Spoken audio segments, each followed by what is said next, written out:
आज की इस क्लास में सभी भक्तों का स्वागत है। अभी हम कीर्तन से स्टार्ट करेंगे।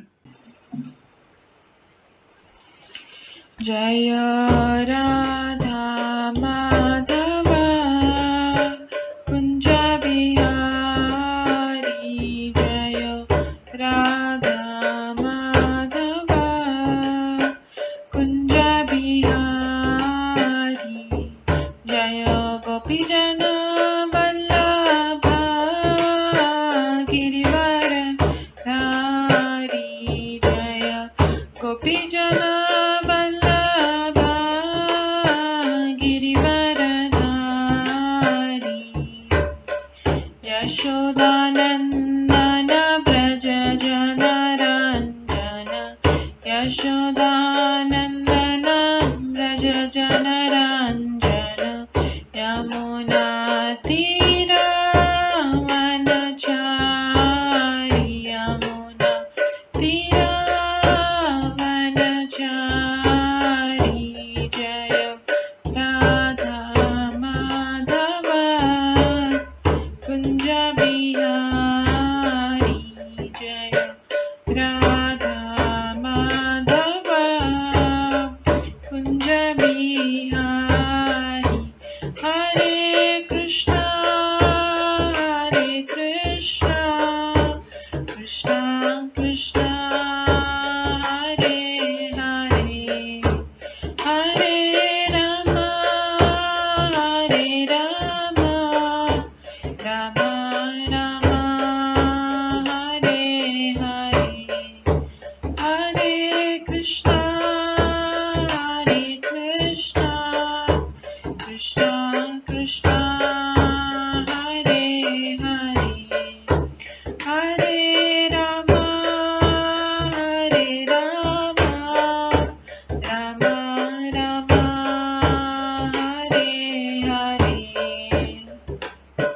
हरे कृष्णा कृष्णा कृष्णा हरे हरे, हरे राम राम राम हरे हरे, हरे कृष्णा कृष्णा कृष्णा हरे हरे, हरे राम राम राम हरे हरे, हरे कृष्णा कृष्णा कृष्णा हरे हरे, हरे राम राम राम हरे हरे, हरे कृष्णा कृष्णा कृष्णा हरे हरे, हरे राम राम राम हरे हरे, हरे कृष्णा कृष्णा कृष्णा हरे हरे, हरे राम राम राम हरे हरे, जय राधा माधव राधे, जय राधा गोविंद राधे, जय गौरनताय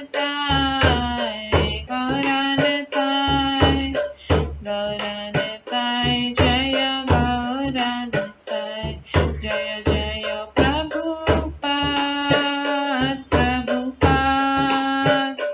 प्रभुपाद जय जय प्रभुपाद, जय जय गुरुदेव जय जय गुरुदेव, नित्य गौर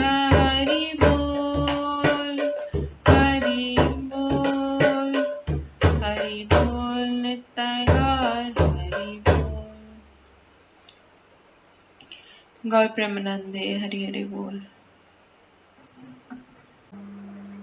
हरे कृष्णा। आज की इस क्लास में सभी भक्तों का स्वागत है। अभी मंगलाचरण से स्टार्ट करेंगे। ॐ अज्ञानतिमिरन्धस्य ज्ञानाञ्जनशलाकया चक्षुरुन्मिलितं येन तस्मै श्रीगुरुवे नमः। श्रीचैतन्यमनोभीष्टं स्थापितं येन भूतले स्वयं रूप कदा मह्यं ददाति स्वपदान्तिकम्।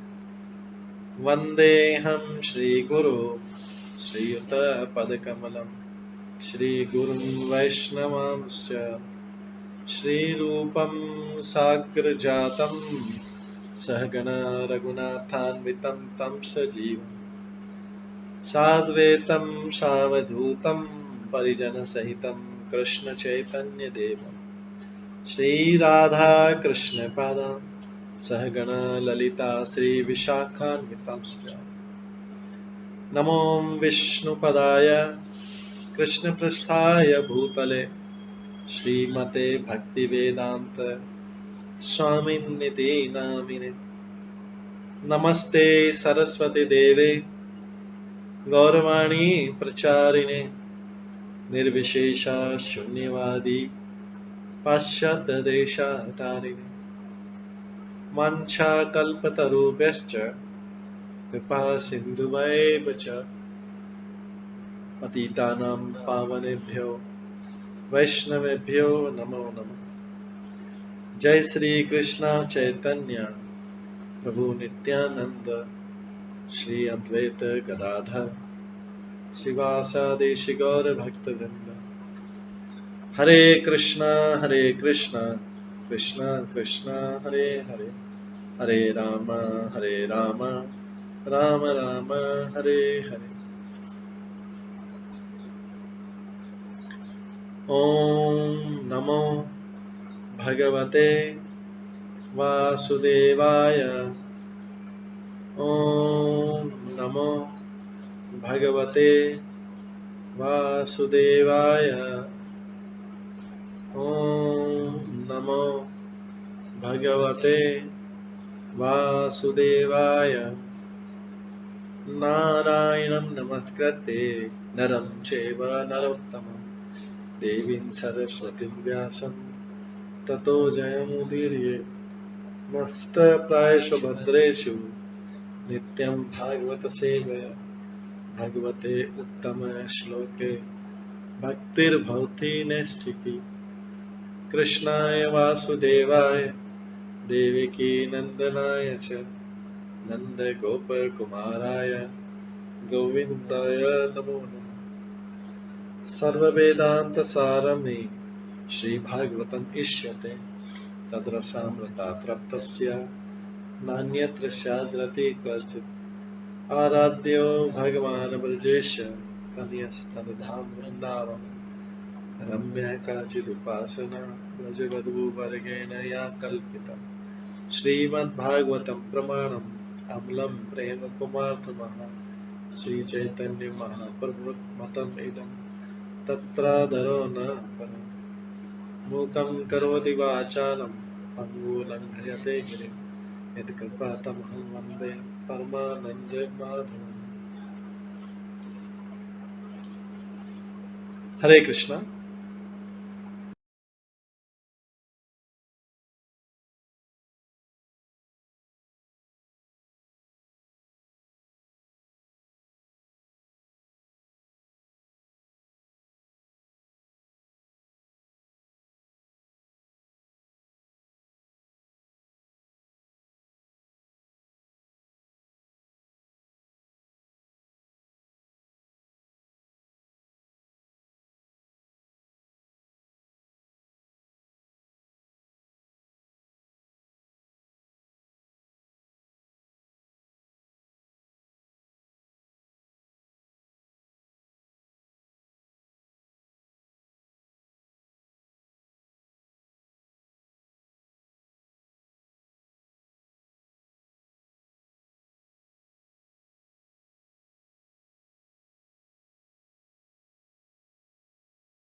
हरे कृष्णा। आज की इस क्लास में सभी भक्तों का स्वागत है। कल हम 10वें स्कंद के 35वें अध्याय से श्रवण कर रहे थे। कृष्ण के वन विहार के समय गोपियों द्वारा कृष्ण का गायन।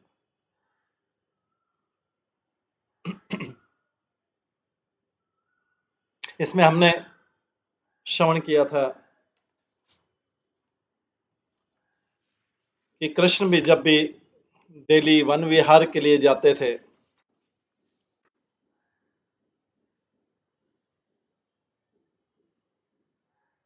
तो गोपियां वो गीत गाती थी जिन्हें वे कृष्ण के प्रति अपने विरह भाव व्यक्त करने के लिए तब गाती थी जब कृष्ण जंगल चले जाते थे नित्य।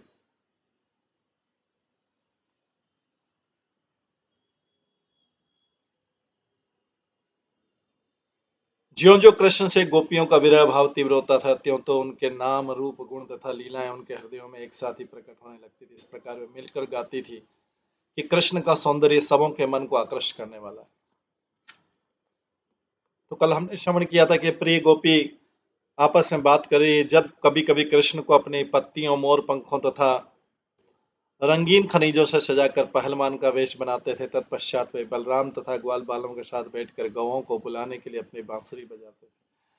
उस समय नदियां बहना बंद कर देती थीं, उनका जल उस आनंद से स्तंभित हो उठता था जिसे वे उस वायु की उत्सुकता पूर्वक प्रतीक्षा करते अनुभव करती, जो उनके लिए भगवान के चरण कमलों की धूल लाएगा। किंतु हमारी तरह नदियां अधिक पवित्र नहीं, अतः वे प्रेमवश कांपते हुए बाहों से उनकी प्रतीक्षा करती रहती थी। गोपियां करे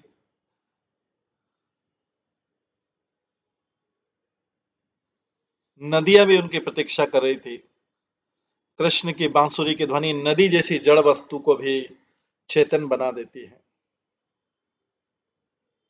जिससे वे आनंद से स्तंभित हो जाते हैं। जिस तरह गोपियां सदैव कृष्ण के शारीरिक सानिध्य में नहीं रह सकती थी, उसी तरह नदियां भगवान के चरण कमलों तक नहीं आ सकती थी।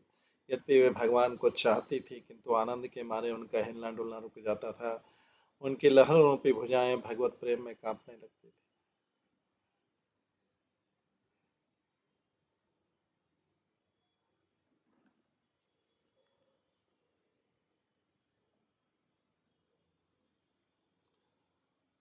अनुचरे समनुवर्णित वीर्या आदि पुरुषः इव अचल भूति वनचरगिरि तटेषु चरन्ति आयति गाय गास यदा वेणु वेणुनायति गास यदा हि वनलतातरमात्मनि विष्णु।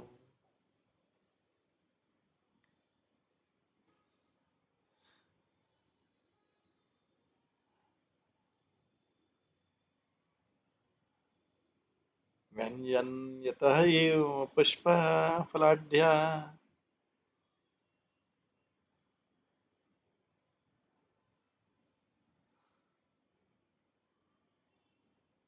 प्रणत भारविटपा मधुधा प्रेमाष्टतनव वनमाला दिव्य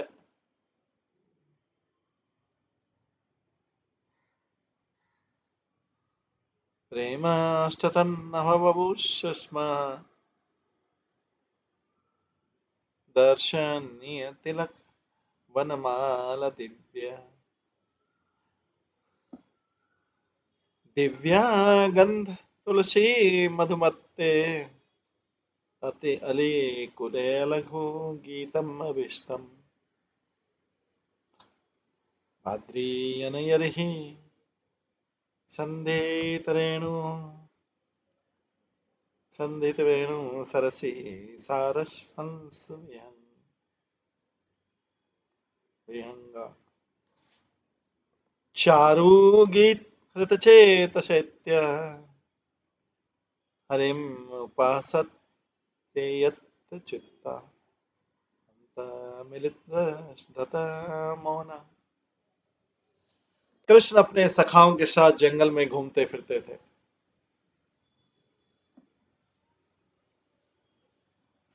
कृष्ण अपने सखाओं के साथ जंगल में घूमते फिरते थे। ये सखा उनके शानदार कार्यों का जोर शोर से यशगान करते हैं।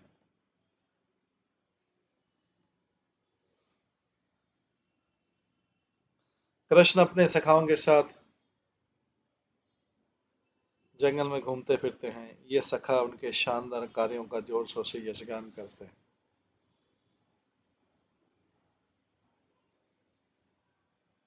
इस तरह वे पूर्ण पुरुषोत्तम परमेश्वर की तरह अपने अक्षय ऐश्वर्य का प्रदर्शन करते प्रतीत होते हैं। जब गायें पर्वत की तलहटी में घूमती और कृष्ण अपनी वंशी की तान से उन्हें बुलाते, जब गायें पर्वत की तलहटी में घूमती और कृष्ण अपनी वंशी की तान से उन्हें बुलाते, तो वृक्ष तथा जंगल की लताएं प्रत्युत्तर में फूलों तथा फलों से इतनी लज जाती थी कि वे अपने हृदयों के भीतर भगवान विष्णु को प्रकट करती प्रतीत होती। जब भार से उनकी शाखाएं नीचे झुक जाती है, तो उनके तनों के तंतु तथा लताएं भगवत प्रेम से रोम जैसी उठ खड़ी हुई, और वृक्ष तथा लताएं दोनों ही मधुर रस की वर्षा करने।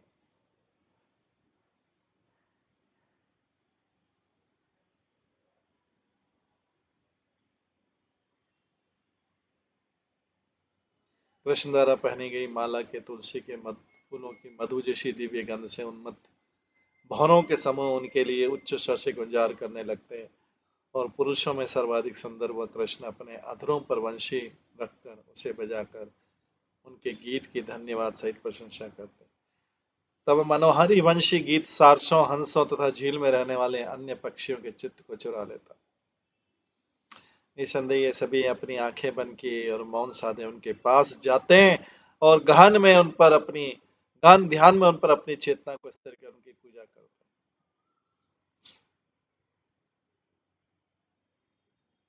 तो सारा वन वृंदावन उनकी सेवा करता था। कौन? तुलसी के फूलों की मधु जैसी दिव्य गंध से उन्मत्त भौरों के समूह उनके लिए उच्च स्वर से गुंजार करने लगते थे, और पुरुषों में सर्वाधिक सुंदर वो कृष्ण अपने अधरों पर अपनी वंशी रखकर उसे बजाकर उनके गीत की धन्यवाद सहित प्रशंसा करते थे। कृष्ण उनकी प्रशंसा करते थे।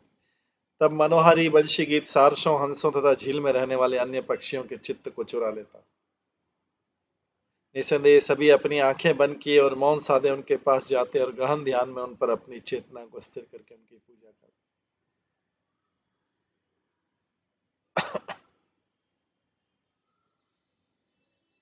तात्पर्य श्री विश्वनाथ चक्रवर्ती ठाकुर ने इन श्लोकों पर कई चमत्कारिक टीकाएं की हैं। उन्होंने दृष्टांत दिया कि जिस तरह गृहस्थ वैष्णव जन निकट आ रही किसी संकीर्तन टोली को सुनते हैं तो वे आह्लादित होकर नमस्कार करते हैं, उसी तरह वृंदावन के वृक्षों तथा लताओं ने जब कृष्ण की वंशी सुनी तो आह्लादित उठे और उन्होंने अपनी शाखाओं तथा लताओं को नीचे झुका दिया।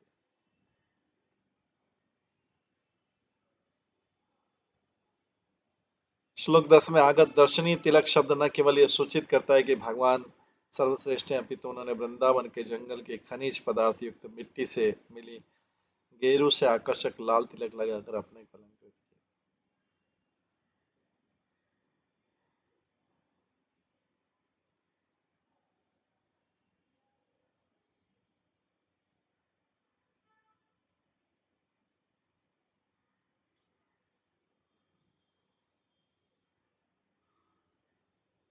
श्री विश्वनाथ चक्रवर्ती ठाकुर ये भी इंगित करते हैं कि यद्यपि तुलसी कई प्रकार से परम आदरित है, किंतु सामान्यतः अत्यंत सुगंधित वृक्ष नहीं मानी जाती। यद्यपि तुलसी कई प्रकार से परम आदरित है, अत्यंत सुगंधित वृक्ष नहीं माने जाते, फिर भी प्रातःकाल तुलसी से ऐसी दिव्य गंध निकलती है जिसे दिव्य पुरुष ही समझ सकते हैं, सामान्य व्यक्ति नहीं। वे जो भौरे जो भगवान द्वारा पहनी पुष्पमाला के चारों ओर मंडराते रहते हैं, अवश्य इस सुगंध की कदर करते हैं।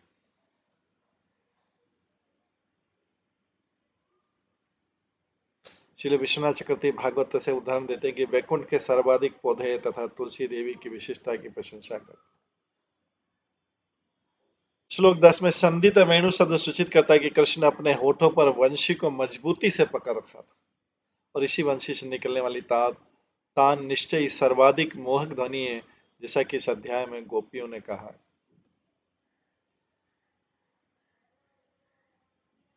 सबलस्त्रगमन वतंस विलास शानुक्षितिभृतो व्रज देव्य हर्षन्नरि वेणुरमेण जातः सुपरम हति विश्वम महदतिक्रमण शंकित चेता मंद मंदम अनुगज गर्ति मेघा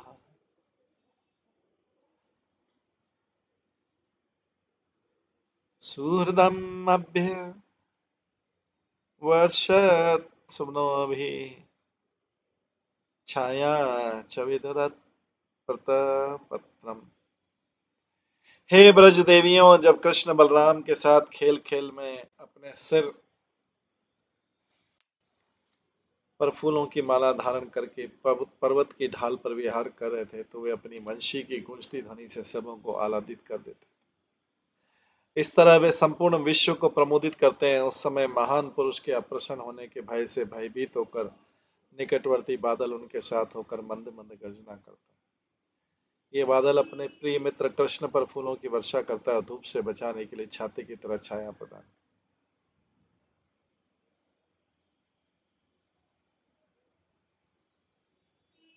ये कृष्ण का इस तरह से स्वागत हो रहा था। विविध गोप चरणेषु विदग्धो वेणु वाद्य रुधा निज शिक्षा तव सोत सति यदाधरबिम्बे दत्त वेणुर्नयत् स्वरजाति समंशस्तु पधाय सुरेशा शक्र शर्व परमेष्टि पुरोगा कवयानत कंधर चित्ता कश्मलम ययोर्निश्चित तत्व।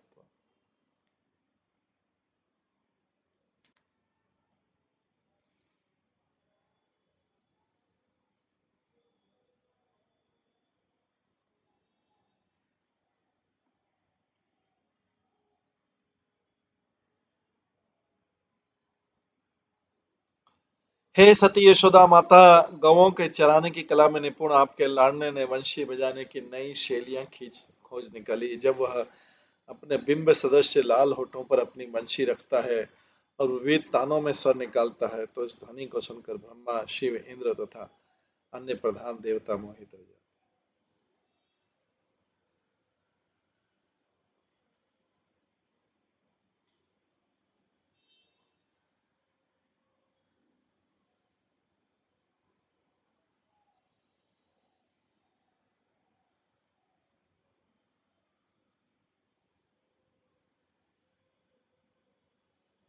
यद्यपि वे महान विद्वान अधिकारी हैं तो भी वे इस संगीत का सार निश्चित नहीं कर पाते, इसलिए वे अपना सिर तथा मन से नतमस्तक हो जाते।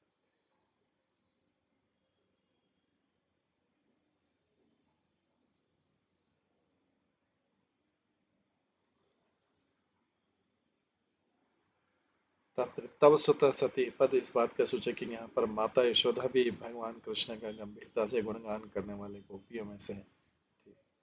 श्री विश्वनाथ चक्रवर्ती ठाकुर को अनुसार शक्र मतलब इंद्र इत्यादि देवताओं में उपेंद्र अग्नि तथा यमराज सम्मिलित है और शर्व इत्यादि देवताओं में कात्यायनी, स्कंद तथा गणेश।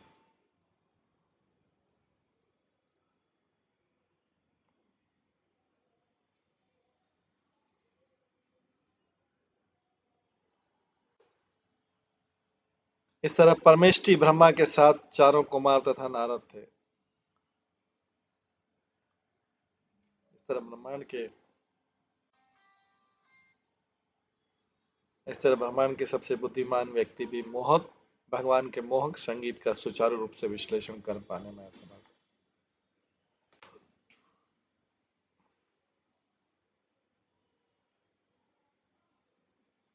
16 to 17 निज पदाब्ज दलित वज्र नीरज अंकुश विचित्र ललाम ब्रजभूव शमयन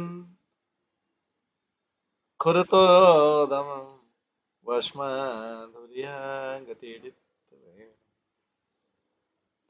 व्रजति तेन वयं सविलाश वीक्षणार्पित मनोभावे कुजगाधिमं गमिता न विदामः कश्मले कवरमसन्वा। जब कृष्ण अपने कमल दल जैसे पांवों से ब्रज में घूमते हैं तो भूमि पर पताका, ब्रज, वज्र, कमल तथा अंकुश जैसे प्रतीकों के स्पष्ट चिन्ह बनते बनते जाते हैं और वे पृथ्वी को गांव के खुरों से अनुभव होने वाली पीड़ा से प्रशमित होते। जब कृष्ण अपने कमल दल जैसे ब्रज पांवों से ब्रज में घूमते हैं तो भूमि पर पताका, वज्र, कमल और अंकुश जैसे प्रतीकों के स्पष्ट चिन्ह बनते हैं और वे पृथ्वी को गौओं के खुरों से अनुभव होने वाली पीड़ा से प्रशमित करते हैं। कृष्ण गौओं के खुरों से जो होते पृथ्वी पे चुभती है, लेकिन उसके बाद जब कृष्ण चलते हैं तो पृथ्वी को शीतलता प्राप्त होती है। जब वे अपनी विख्यात बांसुरी बजाते हैं तो उनका शरीर हाथी की अदा में झूमता है। इस तरह हम गोपियां जो कृष्ण के विनोद प्रिय चितवन के कारण कामदेव द्वारा चंचल होती हैं, वृक्षों की तरह स्तब्ध खड़ी रह जाती है और हमें अपने बालों की लड़ तथा वस्त्रों के शिथिल पड़ने पड़ने जाने की भी सुध नहीं रहती।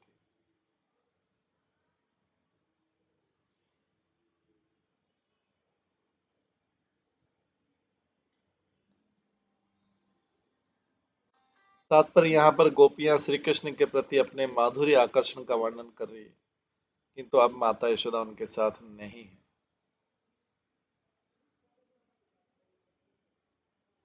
श्री जीव गोस्वामी तथा अन्य आचार्यों की टीकाओं से स्पष्ट है कि इस अध्याय के कथन विभिन्न अवसरों पर स्थानों पर व्यक्त हुए। ये स्वाभाविक है कि गोपियां अहर्निश श्री कृष्ण के विचारों में सदैव मग्न रहती थी।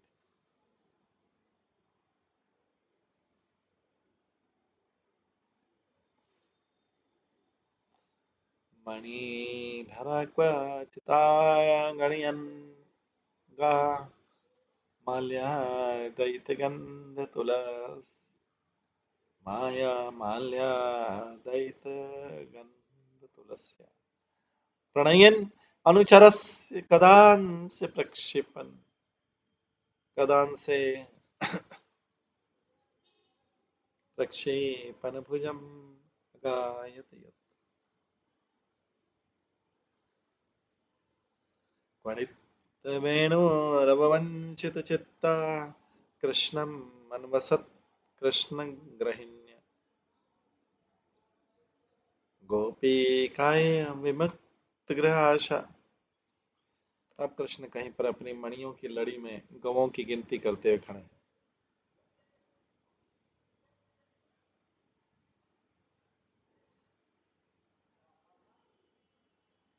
अब कहीं पर अपनी मणियों की लड़ी में गवों की गिनती करते हुए खड़े हैं।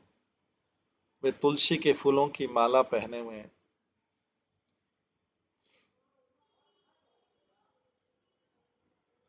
जिसमें उनकी प्रिया की सुगंध बसती है।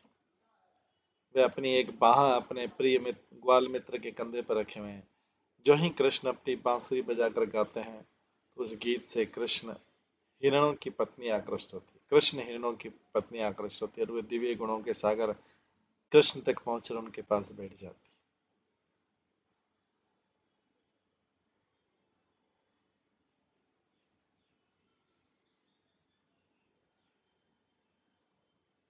वे भी हम गोपियों की तरह पारिवारिक जीवन के सुख की सारी आशाएं त्याग चुकी।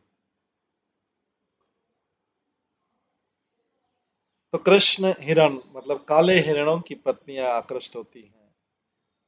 वे दिव्य गुणों के सागर कृष्ण तक पहुंचे और उनके पास बैठ जाती है। वे भी हम गोपियों की तरह पारिवारिक जीवन के सुख की सारी आशाएं त्याग चुकी। तत्पर श्री जीव गोस्वामी कहते हैं, फिर तीसरे पहर कृष्ण नए वस्त्र पहनते हैं और तब अपनी गायों को घर वापस लाने के लिए निकलते हैं। दोपहर के बाद जो संध्या समय तीसरा पहर होता है,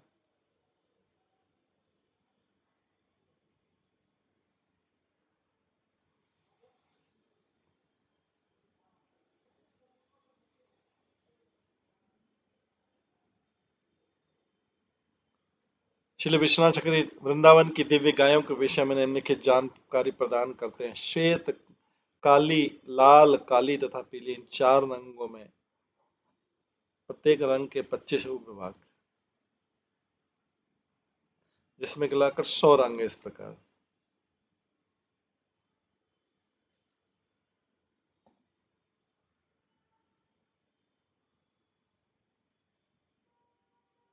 यही नहीं, चंदा तिलक जैसे रंग के गुणों वाली या मृदंग जैसे सिर के आकार वाली गौओं के 8 और समूह बनते हैं।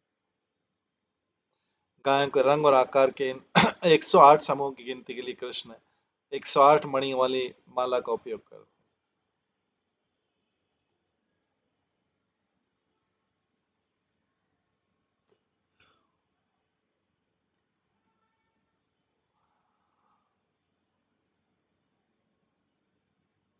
अतः जब कृष्ण हे धवली एक श्वेत गाय का नाम लेकर पुकारते हैं तो सफेद गायों का पूरा के पूरा झुंड आ जाता है। और जब वे हंसी, चंदनी, गंगा, मुक्ता इत्यादि कर पुकारते हैं तो सफेद गायों के 24 और झुंड आ जाते हैं।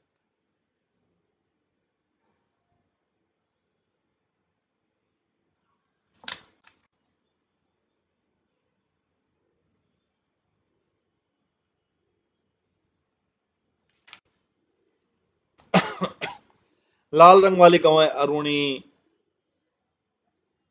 कुमकुमी, सरस्वती कहलाती हैं।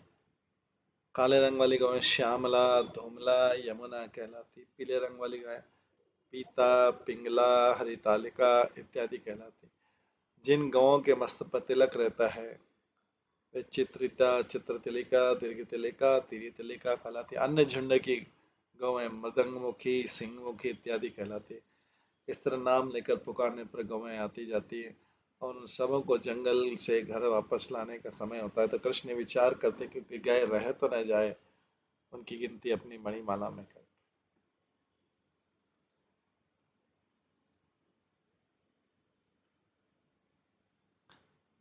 कुंदा दामा कृतकोटिकवेशो गोप गोधनो व्रतो यमुनायां नंदश्नुनगे तव वत्सो नर्मदा प्रणयनां विजः मन्दवायुपवातिनुकूलं मानयन् मलयजस्पर्शे वन्दिन्नस्तम् उपदेवगणाय वाद्यगीतबलिभिः परिवर्तु।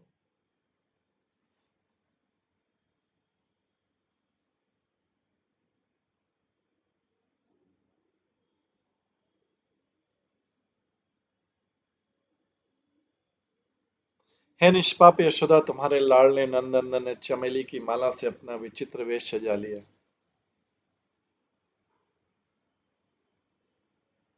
हे निष्पाप यशोदा, तुम्हारे लाडले नंदनंदन ने चमेली की माला से अपना विचित्र वेश सजा लिया।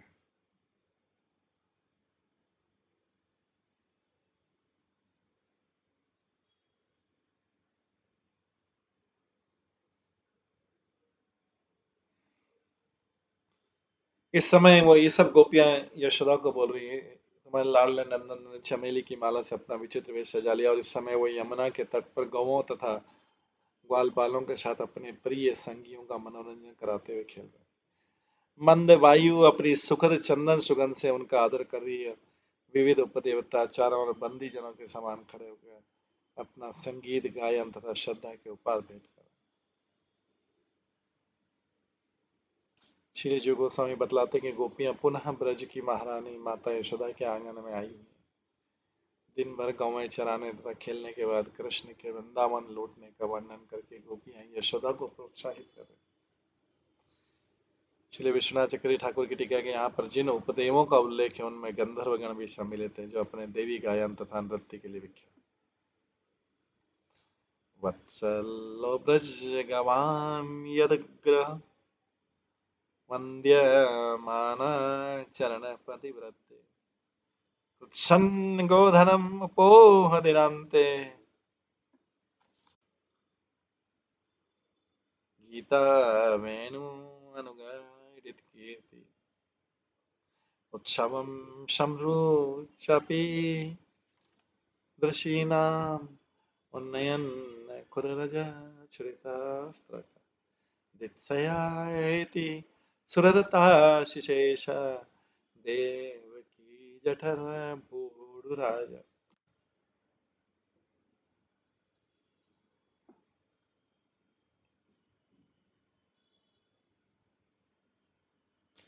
ब्रज की गौओं के प्रति अत्यधिक स्नेह के कारण कृष्ण गोवर्धनधारी बने।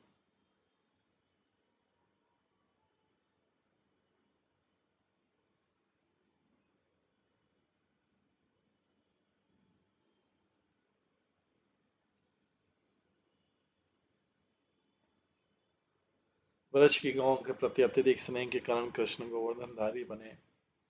दिन ढलने पर अपनी सारी गौओं को समेट कर वे अपनी बांसुरी पर गीत की धुन बजाते हैं और उनके मार्ग के किनारे खड़े उच्च देवतागण उनके चरण कमलों की पूजा करते हैं तथा उनके साथ चल रहे ग्वाल बाल उनके यश का गान करते हैं।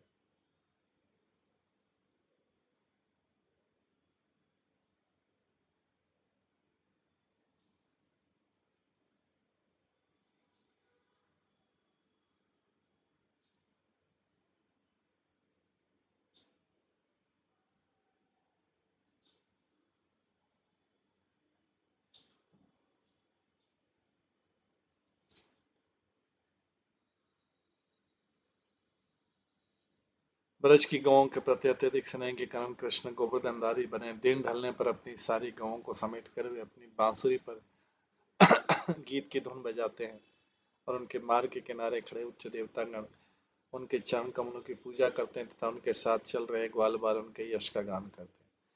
उनकी माला गौओं से खुरों से उठी धूल से धूसरित है।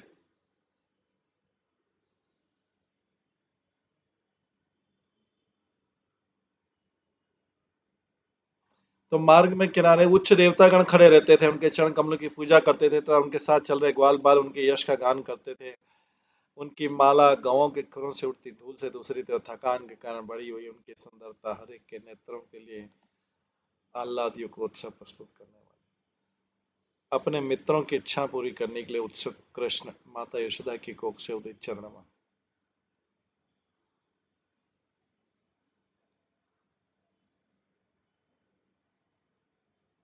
तात्पर्य आचार्य के अनुसार यहाँ पर गोपियां वृंदावन के घरों की अटारियां पर चढ़ गई।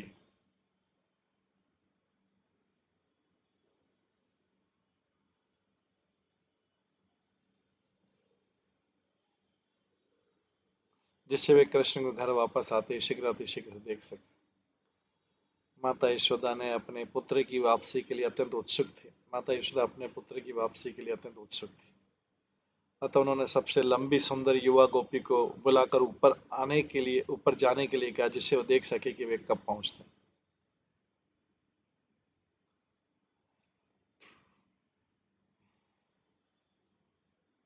माता यशोदा अपने पुत्र की वापसी के लिए अत्यंत उत्सुक थी। अतः उन्होंने सबसे लंबी सुंदर युवा गोपी को बुलाकर ऊपर जाने के लिए कहा जिससे वो देख सके कब पहुंचते। स्पष्ट है कि कृष्ण को घर आते रास्ते में कुछ विलंब हो गया था क्योंकि रास्ते में खड़े खड़े बड़े बड़े देवता उनके चरण कमलों की पूजा करते थे।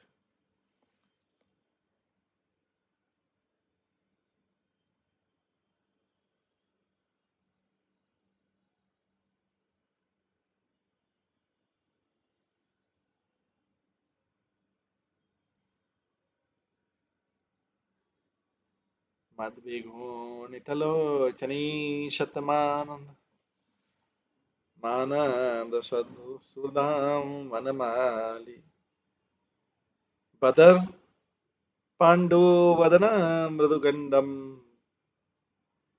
मंडयन् कनकसुकुण्डलक्ष्मया यदुपति राज विहार यामिनी पतिव एष दिनान्ते मुदित वक्त्र पियाति दुरंतम मोचयन ब्रज गवाम तिरंतपाम। जब श्री कृष्ण अपने शुभ चिंतक सखाओं को आदर पूर्वक शुभकामनाएं देते तो उनकी आंखें थोड़ी सी इस तरह घूमती थी जैसे नशे में।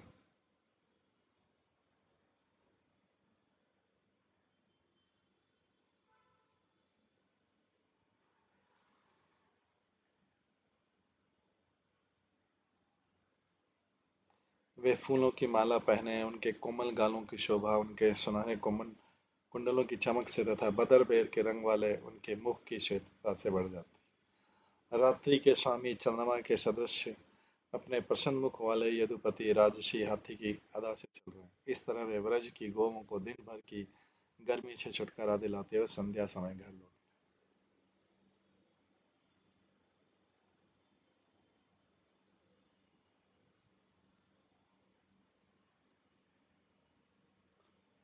और फिर गवाम शब्द संस्कृत के गो शब्द से व्युत्पन्न, जिसके दो अर्थ है गाय तथा इंद्रिय। इस तरह से कृष्ण ने ब्रज लौटकर वृंदावन के वासियों को दिन भर अपने से विलग रहने से उत्पन्न उनकी आंखों तथा अन्य इंद्रियों की पीड़ा को हर लिया।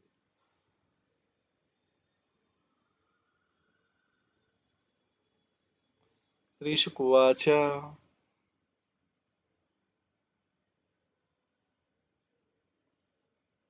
एवं ब्रजस्त्रियो राजन् कृष्ण लीलानुगायति रेमिरेह सुत रेमिरेह सुतच्चित्ता तत्मनस्का महोदया।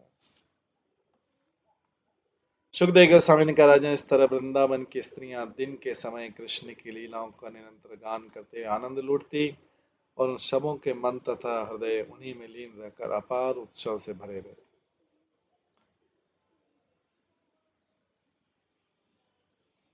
तात्पर्य श्लोक से सुनिश्चय पुष्टि हो जाती है कि भग्न हृदय गोपियों की तथाकथित पीड़ा वास्तव में महान आध्यात्मिक आनंद है। भौतिक स्तर पर पीड़ा तो पीड़ा अर्थात एक कालावधि है, किंतु आध्यात्मिक स्तर पर तथाकथित पीड़ा आध्यात्मिक आनंद का एक भिन्न प्रकार मात्र। पश्चिमी देशों में लोग विभिन्न स्वादों वाली आइसक्रीम मिलाकर स्वाद के अद्भुत मिश्रण उत्पन्न करने में मजा लेते हैं। उसी तरह आध्यात्मिक स्तर पर श्री कृष्ण तथा उनके भक्तगण आध्यात्मिक आनंद के स्वादों को कुशलतापूर्वक मिश्रित करते हैं और इस तरह प्रत्येक दिवस गोपियों के लिए एक महान उत्सव बन जाता है।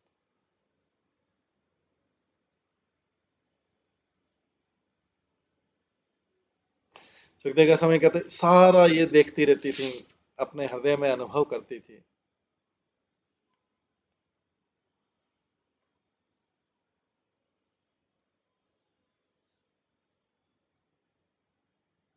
इस तरह वे ब्रज की गौों को दिन भर की गर्मी से छुटकारा दिलाते हुए संध्या समय घर लौटते थे। और श्री कृष्ण ने ब्रज लौट कर वृंदावन वासियों को दिन भर अपने से विलग रहने से उत्पन्न उनकी आंखों तथा अन्य इंद्रियों की पीड़ा को हर लिया। और बाद में इस अध्याय के लास्ट श्लोक में कहते हैं, राजन, इस तरह वृंदावन की स्त्रियां दिन के समय कृष्ण की लीलाओं का निरंतर गान करती आनंद लूटती और सबों के मन तथा हृदय उन्हीं में लीन रहकर अपार उत्सव से भरे रहते। इस श्लोक से निश्चय पुष्टि हो जाती है कि भग्न हृदय गोपियों की तथाकथित पीड़ा वास्तव में महान आध्यात्मिक आनंद है। भौतिक स्तर पर पीड़ा तो पीड़ा अर्थात एक काल अवधि है, किंतु आध्यात्मिक स्तर पर तथाकथित पीड़ा आध्यात्मिक आनंद का एक भिन्न प्रकार मात्र है। पश्चिमी देशों में लोग विभिन्न स्वाद वाली आइसक्रीम मिलाकर स्वाद के अद्भुत मिश्रण उत्पन्न करने में मजा लेते हैं। उसी तरह आध्यात्मिक स्तर पर श्री कृष्ण तथा उनके भक्तगण आध्यात्मिक आनंद के स्वादों को कुशलतापूर्वक मिश्रित करते हैं। इस तरह प्रत्येक दिवस गोपियों के लिए एक महान उत्सव बन जाता है। इस तरह 35वां अध्याय खत्म हुआ।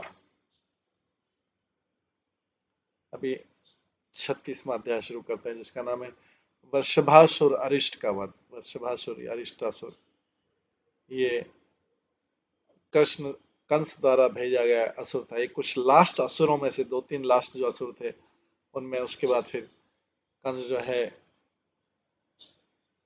कंस को पता लग जाएगा कि कृष्ण बलराम वसुदेव के पुत्र हैं, तब उनको युद्ध करने के लिए और मारने के प्लान से मथुरा बुलाएगा। तो वृंदावन लीला में ये कुछ लास्ट असुर है, दो तीन असुर है, केशी असुर, व्योमासुर, ये बड़े वृषभासुर, ये अरिष्टासुर।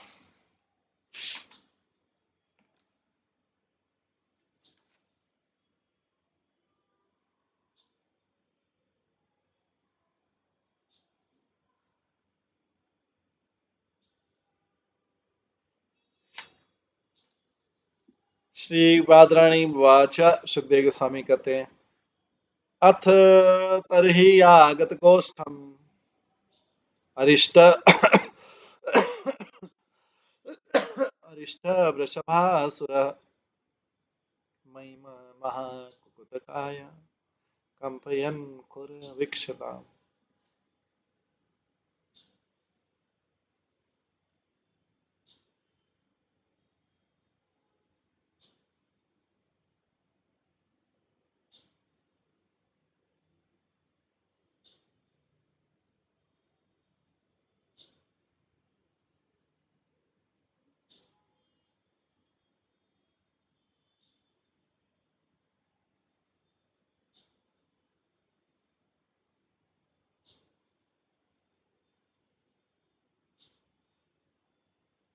विष्णु पुराण के अनुसार अष्टासुर संध्या समय कृष्ण के गांव में प्रविष्ट हुआ जब वे गोपियों के साथ नाचने की तैयारी कर रहे थे।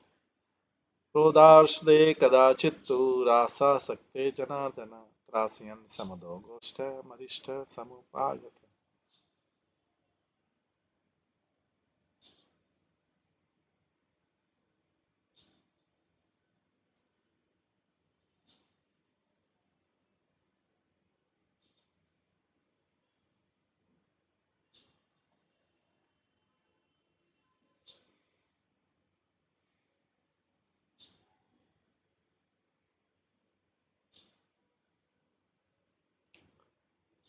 एक बार धुंधल के समय जब जनार्दन रास नृत्य के लिए उत्सुक थे तो अरिष्टासुर उन्मत्त होकर ग्वालों के ग्राम में घुसकर उन्हें डराने लगा।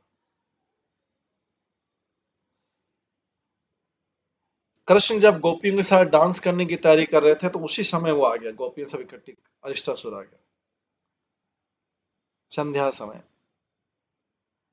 रंभमाण खरतरम पदा च विलीखन महिम उद्यम्य पुच्छम वप्राणि विषाणाग्रेण चोद्धर किंचित किंचित किंचित किंचित शक्रत मुञ्चन् मुद्रन् स्तभलोचन।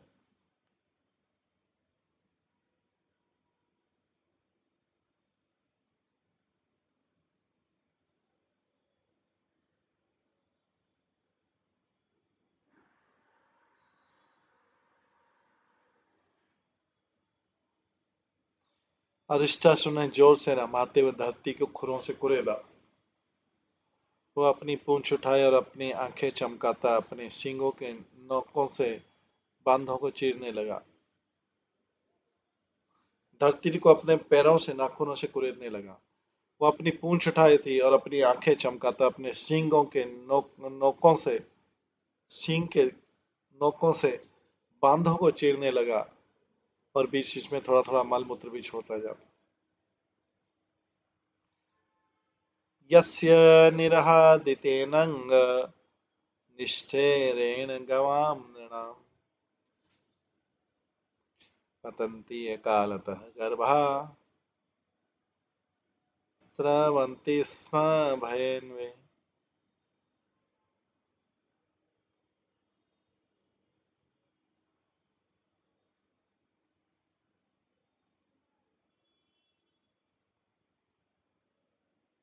निर्विशन्ति घना यस्य ककुत्य चलशङ्कया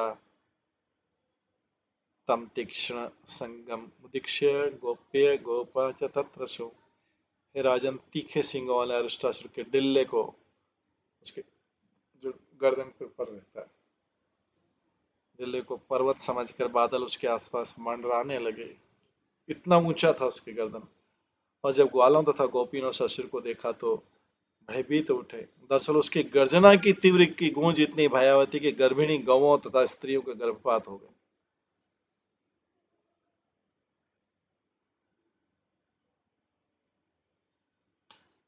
वैदिक वाक्य में गर्भपात की कई श्रेणियां मान्य। आचार आचतुर्थात् भवेत् स्राव प्रातः पंचमाष्टय अतः ऊर्ध्व प्रसूति स्यात्। चौथे मास तक समय से पूर्व शिशु जन्म स्राव कहलाता है।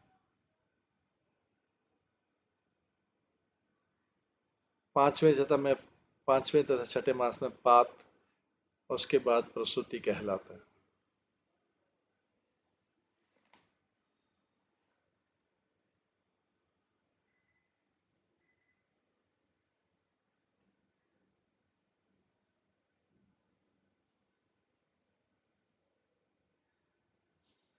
पशवो दुद्रव भीता राजन संतज्य गोकुलम कृष्ण कृष्ण इति ते सर्वे गोविंदम शरणम ययो।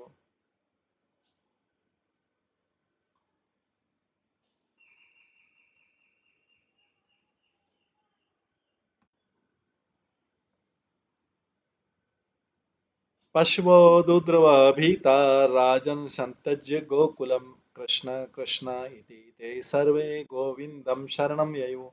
हे राजन, घरेलू पशु भय के मारे चरागाह से भाग गए और सारे निवासी कृष्ण कृष्ण चिल्लाते हुए शरण के लिए भगवान गोविंद के पास दौड़े। भगवान अपि तत्वीक्ष्य गोकुलं भयविदुत्तम मावेष्ट इति गिरा आश्वास्य वृषर्वम् उपयत्। जब भगवान ने देखा कि सारे गोकुल भय के मारे भागा जा रहा है उस वृषभासुर से, तो उन्होंने यह कहकर आश्वासन दिया सबको कि डरो मत, डरो मत। तत्पश्चात उन्होंने वृषासुर को इस प्रकार ललकारा, जो अरिष्टासुर थे, जो कंस के द्वारा भेजा गया असुर था, उसको फिर ललकारा। गोपाले पशुभिः मंद त्रासिते किम असत्तम मयि शास्त्री दुष्टानां तत्विधानां दुरात्मनां। भगवान ने कृष्ण कहा उस असुर से, हे मूर्ख, रे दुष्ट, तुम क्या सोचकर ग्वालों को तथा उनके पशुओं को डरा रहे हो, जबकि मैं तुम जैसे दुरात्माओं को दंड देने के लिए यहाँ आया हूँ।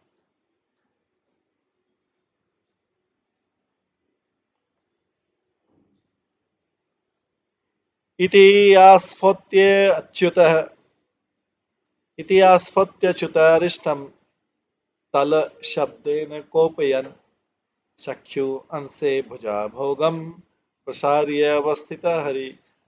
ये शब्द कहकर अच्युत भगवान हरि ने अपनी हथेलियों से अपनी बाएं ठोकी, जिससे जोर की ध्वनि से अरिष्ट और अधिक क्रुद्ध उठा। तब भगवान अपनी बलशाली सर्प जैसी बाह अपने एक सखा के कंधे पर डालकर असुर की ओर मुंह करके खड़े हो गए। सपि एवं कोपितः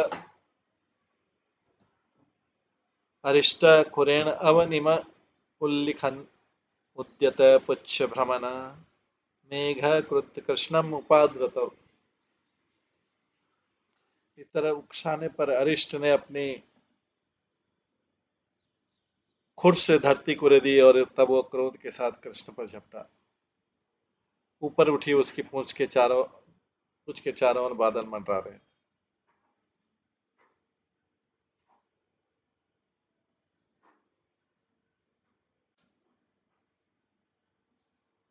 अग्रण्यस्त विषाणग्र स्तब्ध स्रक्लोचन अग्रान्यस्त विषाणग्र स्तब्ध स्रक्लोचनच्युतम कटाक्षिप्य द्रवतृणम इंद्र मुक्त शनि यथा।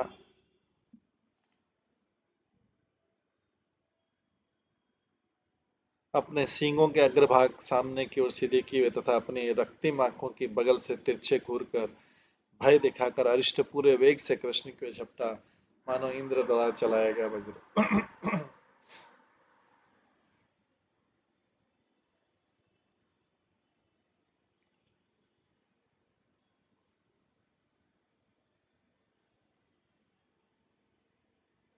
गृहीत्वा शृंगयोतम वे अष्टादश पदानि च प्रत्युपवाह भगवान गजः प्रति गजम यथा।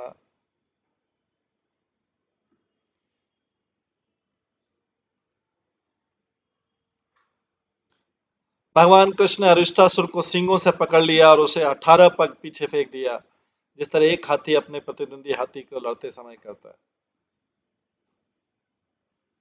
क्योंकि अरिष्ट जो है पूरे वेग से कृष्ण की ओर झपटा, मानो इंद्र द्वारा चलाया गया व्रत। भगवान ने अरिष्टासुर को एक सिंह से पकड़ा, उसे 18 पग पीछे फेंक दिया, जिस तरह हाथी अपने प्रतिद्वंदी हाथी से लड़ते समय करता है। स अपि बद्ध भगवता पुनः उत्थाय सत्वरम आपतत्स्विन्न सर्वांग निश्वन क्रोध मूर्छित। इस प्रकार भगवान द्वारा पीछे धकेले जाने पर वृषासुर फिर से उठ खड़ा हुआ और हाँफता हुआ तथा सारे शरीर पर आए पसीने से तर अचेत क्रोध में आकर उन पर झपटा। तमापतंतम सनिग्रह संज्ञो पदा समाक्रम्य निपात्य भूतले निष्पीडयामास यथा द्रम्बरम् कृत्वा विषाणेन जघान सपपत। जो ही अरिष्टा ने आक्रमण किया, भगवान कृष्ण ने उसके सींग पकड़ लिए और अपने पांव से उसे धरती पर गिरा दी। तब भगवान ने उन्हें ऐसे लताड़ा मानो कोई गीला वस्त्र, और अंत में उसको उनका एक सींग उखाड़ कर उसी से उसकी पिटाई की, जब तक कि वो दंड के समान धराशायी नहीं हो। सींग पकड़ के धरती पे गिरा दिया भगवान ने उसको, ऐसा लताड़ा माना कोई गीला वस्त्र हो ऐसा, और अंत में उसका एक सींग उखाड़ कर उसी से उसकी पिटाई की, जब तक कि वो दंड के समान धराशायी नहीं हो गया।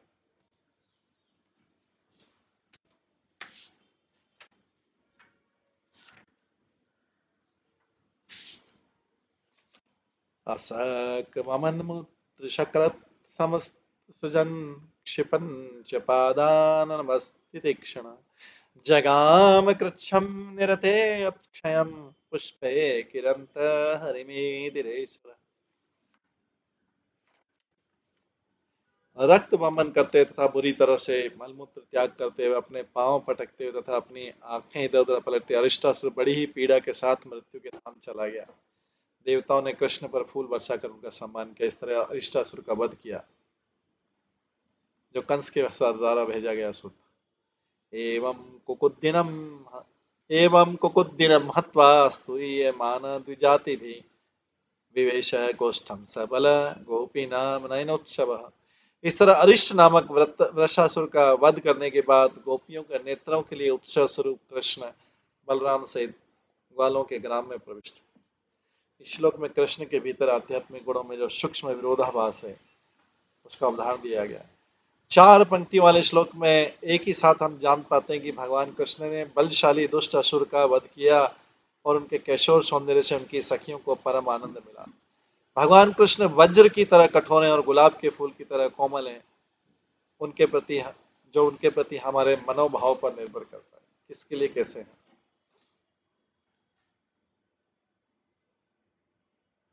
अरिष्टासुर कृष्ण तथा उनके साथियों को मारना चाहता था, तो भगवान ने उसे गीले कपड़े की भांति पछाड़ कर मार डाला।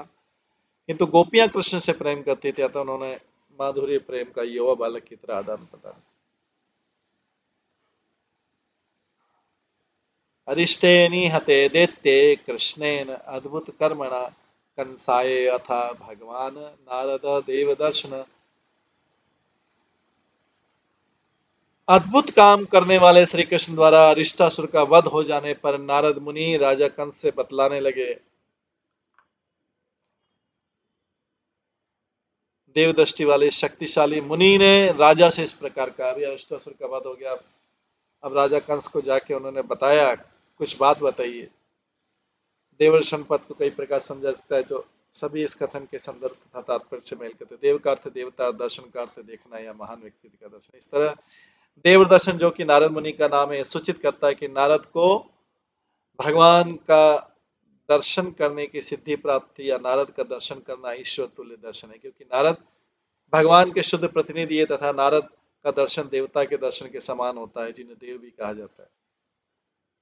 एक ही शब्द देव दर्शन के इतने अर्थ श्रीमद् भागवतम की भाषा स्मृति को दर्शाने वाले हैं। तो अब जो है अरिष्टासुर मारा गया, और उसके बाद नारद मुनि ने राजा कंस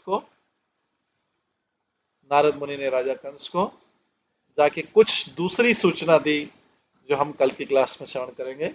आज की क्लास को यहीं पे विराम देते हैं। इस तरह अरिष्टासुर मारा गया। इसके साथ हम कल ये भी श्रवण करेंगे किस प्रकार से राधा कुंड और श्याम कुंड का प्राकट्य। हरे कृष्णा।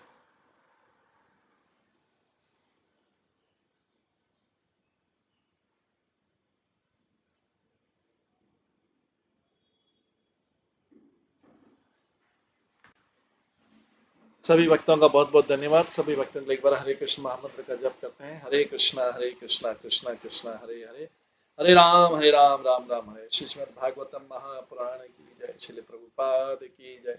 सभी भक्तगणों की जय। हरे कृष्ण।